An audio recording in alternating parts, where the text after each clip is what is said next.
Yeah, who that, man, this what you been waiting for. I mean, the game was all bad just a week ago. Rappers was bullshitting, listen, I ain't hating, no, cause now I'm getting hot.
Now I'm a menace, God is my witness. With this pen I'm insane. Alright, what's up guys? This is the week 8 recap, so let's get it started. I took on Tony this week. We were both 4-3 going into this week, so although we're in different divisions, it's still it was an important matchup for both of us. So I ended up winning 124-93, so it wasn't really that close. My highest score was Steven Jackson. He really went off this week, so here's some highlights of that. Rams go up 17-0 at the half. First time that the Saints were shut out at halftime since 2007. Steven Jackson just running all over them. Third quarter, on a 4th and 2, he picks up 32. 2 plays later, the handoff right up the middle to Steven Jackson, his second rushing touchdown of the game. He had 159 yards in the ball. So I take on Widge next week. That's a pretty big battle for first place in the Atlantic Division, while Tony takes on Devin. The game of the week, I think, was Zach versus Bram for sure. Zach needed a clutch performance from Jackie Battle on Monday night. Actually, so did I in the other league, so I was really cheering for him to win. Also, every time he loses, he seems to lose by the closest margin, and that would have been the same this week, so yeah, he's getting pretty unlucky, but I think he might have turned it around this week as Battle turned out like 13 points to give him the 4-point victory. So next week, Zach will take on Giz in a tiebreaker for the Pacific Division. They both sit at 3-5.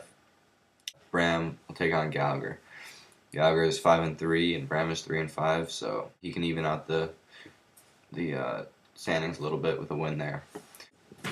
So Zach's leading scorer was Matt Stafford with 24 points, and Bram's leading scorer was Calvin Johnson with 18.5. So here's a clip of a touchdown pass from Stafford to Calvin Johnson. Lions for the remainder of the year. We haven't seen Calvin Johnson yet.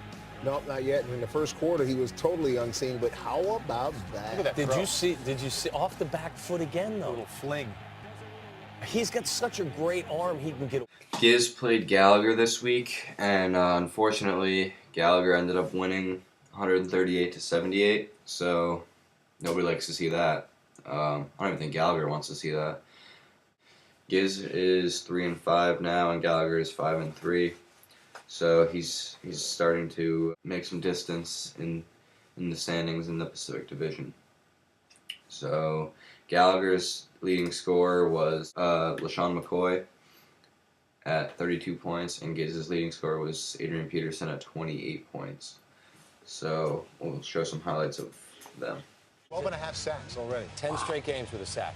Christian Ponder, he's no dummy. Just dump it off to Adrian Peterson and let him do this. And that's the game plan. Get the ball to AP. That's what they should have been doing all about short receivers, but he is fantastic. This is Newton's 3rd touchdown pass of the game, and here is Adrian Peterson fighting his way into the end zone. And doesn't it seem like the Vikings seem to be now playing with a purpose? They were. And Gallagher, you get no highlights. Nothing for you! Matt flipped the switch on Dev this week and ended up crushing him 128-81. Oh wow, I didn't even realize this until I started this, but yeah, Devon's leading scorer is Billy Cuntiff with 13 points. Ray Rice had 27.9 to lead Matt, and wow. So Dev, along with the lost Maud Bradshaw for a while with a fractured foot. And unfortunately, I don't have any highlights of Ray Rice going off and shitting on Devon's face. So instead, I decided to take a clip out of Two Girls, One Cup. Nah, I got you. I wouldn't do that. That's gross. 12th overall pick, Christian Ponder against the first overall selection, Cam Newton. We pick it up second quarter. Panthers ball, 2nd and 10. Newton to Greg Olsen. Perfect pass. Just beautiful. He makes every throw. Yeah, there were a couple really has. balls today that I'm 24-3. I mean, really? It's just Really, funny. guys? Look at Tim Tebow. Stripped by Cliff Averill. Takes it back for a 24-yard score. And the Lions leading 31-3. So Gersh will take on Matt next week and looks to stay in the very competitive Atlantic Division. And Widge takes on me to do the same. So this concludes the Week 8 recap. It's been fun. Make sure you check out the video that should be also on the homepage. I just decided to throw that together for fun. It's just the Week 8 celebrations. So have fun with that. Alright, later. Also, one more thing. Please get your money in if you haven't already. I really don't feel like chasing you down for it. Just give it to me when you can. But as soon as possible, because I don't want to wait until pretty much the season's over to be collecting money. I want to pretty much have it. Yeah, so if you just all do what Matt did and just give it to me without me really having to ask, that'd be nice. I really don't feel like having to do that. So, alright, later.